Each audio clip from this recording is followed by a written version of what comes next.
Honey റോസിന്റെ പരാതി നമുക്കറിയാം, അതിന്റെ ഒരു അടുത്ത ഘട്ടത്തിലേക്ക് കടന്നിരുന്നു. കഴിഞ്ഞ ദിവസങ്ങളിൽ ഹണി റോസിനെ വിമർശിച്ചും ബോബി ചെമ്മണ്ണൂരിനെ ന്യായീകരിച്ചുമൊക്കെ ന്യൂസ് 18 അടക്കമുള്ള ചാനലുകളിൽ വന്ന് അഭിപ്രായം പറഞ്ഞ, അല്ലെങ്കിൽ ഹണി റോസിന്റെ വസ്ത്രധാരണത്തെ വളരെ രൂക്ഷമായി തന്നെ വിമർശിച്ച രാഹുൽ ഈശ്വറിനെതിരെയാണ് നിയമ നടപടിക്ക് ഇപ്പോൾ ഹണി ഒരുങ്ങുന്നത്. സമൂഹ മാധ്യമങ്ങളിലൂടെ അധിക്ഷേപിച്ചു എന്ന പരാതിയിൽ കൂടുതൽ നീക്കങ്ങളിലേക്ക് പോവുകയാണ് പോലീസ്. രാഹുൽ ഈശ്വറിനെ അറസ്റ്റ് ചെയ്യാനും സാധ്യതയുള്ളതായാണ് വിവരം. രാഹുൽ എന്തായാലും മുൻകൂർ ജാമ്യത്തിനായി ഹൈക്കോടതിയെ സമീപിച്ചിട്ടുണ്ട്. ഹണി റോസിൽ നിന്ന് വീണ്ടും മൊഴിയെടുക്കാനും തീരുമാനിച്ചിട്ടുണ്ട്. ഡാനി പോൾ കൊച്ചിയിൽ നിന്ന്. ഡാനി, ഒരു തവണ മോശം അനുഭവം ഉണ്ടാവുക മാത്രമല്ല, അതിനുശേഷം ആ പോസ്റ്റിന് താഴെ ആദ്യമായി ഈ ബോബി ചെമ്മണ്ണൂരിന്റെ പേര് പറയാതെ ഇട്ട ആ ഫേസ്ബുക്ക് പോസ്റ്റിന് താഴെ ഉണ്ടായിരുന്ന കമന്റുകളിൽ ഹണി നിയമ നടപടിക്ക് ഒരുങ്ങിയിരുന്നു. അതായത് മടുത്തു, ഇനി ഞാൻ പ്രതികരിക്കുമെന്നത് തന്നെയായിരുന്നു ഹണി അന്ന് നൽകിയ മെസ്സേജ്. അതിനുശേഷമാണ് രാഹുൽ ഈശ്വർ നിരീക്ഷകനായി എത്തുകയും ഇത്തരത്തിൽ ഹണിയുടെ വസ്ത്രധാരണത്തെ വളരെ രൂക്ഷമായി വിമർശിക്കുകയുമൊക്കെ ചെയ്തത്. ഇത് ഇങ്ങനെ സംഭവിച്ചെങ്കിൽ അതിന് ഉത്തരവാദി ഹണി എന്നായിരുന്നു രാഹുലിന്റെ വാദം. അതിലും അങ്ങനെ വെറുതെ വിടാൻ ഉദ്ദേശിച്ചിട്ടില്ല ഹണിക്ക്. പോലീസ് എന്താണ് ഇപ്പോൾ ആലോചിക്കുന്നത്? ഒരു അറസ്റ്റിലേക്ക് നീങ്ങാനൊക്കെ സാധ്യതയുണ്ടോ?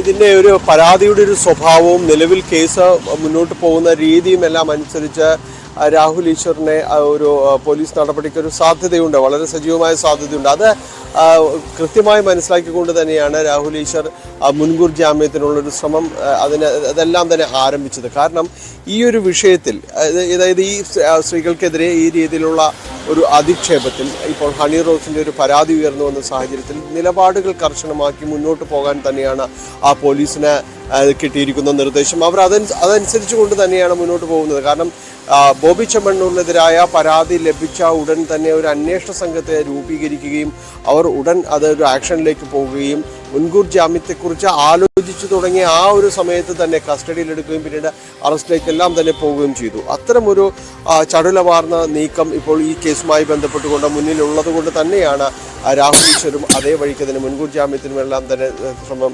തുടങ്ങിയിട്ടുള്ളത്. ഹണി റോസുമായി ബന്ധപ്പെട്ട ഉള്ള ചർച്ചകളിൽ എല്ലായിടത്തും തന്നെ എല്ലാ മാധ്യമങ്ങളിലടക്കം വരികയും ഈ രീതിയിൽ തന്നെയാണ് രാഹുൽ ഈശ്വറിൻ്റെ ഒരു പ്രസൻറ്റേഷൻ ഇതുമായി ബന്ധപ്പെട്ടുകൊണ്ട് വന്നിട്ടുള്ളത്. അത് ഈ വസ്ത്രധാരണം അടക്കമുള്ള കാര്യങ്ങളിൽ പറയുകയും അതത്ര നിഷ്കളങ്കമായി കാണാൻ കഴിയില്ല എന്നതടക്കമുള്ള പരാമർശങ്ങൾ നടത്തുകയും എല്ലാം ചെയ്തത് ഗൗരവതരമായ കാര്യങ്ങൾ തന്നെയാണ്. അതിൽ അദ്ദേഹം ഉറച്ചു നിൽക്കുകയും ചെയ്യുന്നു. അതിന് അദ്ദേഹത്തിൻ്റെതായ രീതിയിലുള്ള ചില വ്യാഖ്യാനങ്ങളും വിശദീകരണങ്ങളും എല്ലാം തന്നെ നൽകുന്നുണ്ട്. അത് എത്ര കണ്ട് ഒരു പൊതുസമൂഹത്തിന് സ്വീകാര്യമാകുന്നു, അല്ലെങ്കിൽ ഈ അധിക്ഷേപിക്കപ്പെടുന്ന ഒരു വ്യക്തിക്ക് അത് ആ ഒരു വിമർശനം, ആ ഒരു കാഴ്ചപ്പാട് ഉൾക്കൊള്ളാൻ കഴിയും, ഇതൊരു വ്യക്തി സ്വാതന്ത്ര്യത്തിൻ്റെ ഭാഗമല്ലേ എന്നതെല്ലാം തന്നെ ഒരു പൊതുചിന്ത ബാക്കി നിൽക്കുന്നുണ്ട്. അതുകൊണ്ട് തന്നെയാണ് ഇവർ ഈ ഒരു വിശദീകരണം വന്നതിന് പിന്നാലെ തന്നെ ഈ സോഷ്യൽ മീഡിയ അക്കൗണ്ടിൽ ഹണി റോസ് വളരെ കൃത്യമായിട്ട് തന്നെയും രാഹുൽ ഈശ്വറിനെതിരെ നിലപാടെടുത്തുകൊണ്ട് മുന്നോട്ട് വരികയും ചെയ്തു. പക്ഷേ എന്നിട്ടും പിന്നെയും രാഹുൽ ഈശ്വർ ഈ രീതിയിൽ തന്നെ മുന്നോട്ട് പോയ സാഹചര്യത്തിലാണ് ഹണി റോസ് പിന്നെയും പരാതിയുമായിട്ട് മുന്നോട്ട് വരികയും ചെയ്യുന്നത്. എന്തായാലും സെൻട്രൽ പോലീസ് സ്റ്റേഷനിൽ വീണ്ടും പരാതി നൽകിയിരിക്കുന്നു. ഈ പരാതിയിൽ കൂടുതൽ വിശദീകരണങ്ങളും അല്ലെങ്കിൽ അതുമായി ബന്ധപ്പെട്ടുകൊണ്ട് മൊഴി അടക്കമുള്ള കാര്യങ്ങൾ ഹണി റോസിൽ നിന്ന് കൂടുതൽ വിശദീകരണ രീതിയിലുള്ള മൊഴിയെല്ലാം തന്നെ രേഖപ്പെടുത്താനുള്ളൊരു സാധ്യതയുണ്ട്. അത് വൈകാതെ ഉണ്ടാകുമെന്ന് പ്രതീക്ഷിക്കുകയും ചെയ്യുന്നു. ഒപ്പം തന്നെയാണ് ഈ രാഹുൽ ഈശ്വറിനെതിരെ അതനുസരിച്ചുകൊണ്ട് ആ ഒരു മൊഴിയുടെയും പരാതിയുടെയും എല്ലാ സാങ്കത്യത്തിൽ നിന്നുകൊണ്ട് രാഹുൽ ഈശ്വറിനെ പോലീസ് വിളിപ്പിക്കാൻ നോട്ടീസ് അയക്കാനോ അല്ലെങ്കിൽ കടുത്ത നടപടിയിലേക്കോ നീങ്ങുവാനുള്ള എല്ലാ സാധ്യതയും തന്നെയുണ്ട്. അത് വൈകാതെ ഉണ്ടാകുമെന്ന് തന്നെയാണ് നമ്മൾ പ്രതീക്ഷിക്കുന്നത്. ഇത് തിരിച്ചറിഞ്ഞുകൊണ്ട് തന്നെയാണ് രാഹുൽ ഈശ്വർ ജാമ്യ ഹർജിയുമായിട്ട് മുന്നോട്ട് പോകുന്നത്. ഏതായാലും ഇതുമായി ബന്ധപ്പെട്ടുകൊണ്ട് പോലീസ് നടത്തുന്ന നീക്കങ്ങൾ വളരെ വേഗത്തിലുള്ളതായതുകൊണ്ട് തന്നെ അതേ വേഗതയിൽ തന്നെയുള്ള നടപടികൾ നമുക്ക് പ്രതീക്ഷിക്കാവുന്നതാണ്.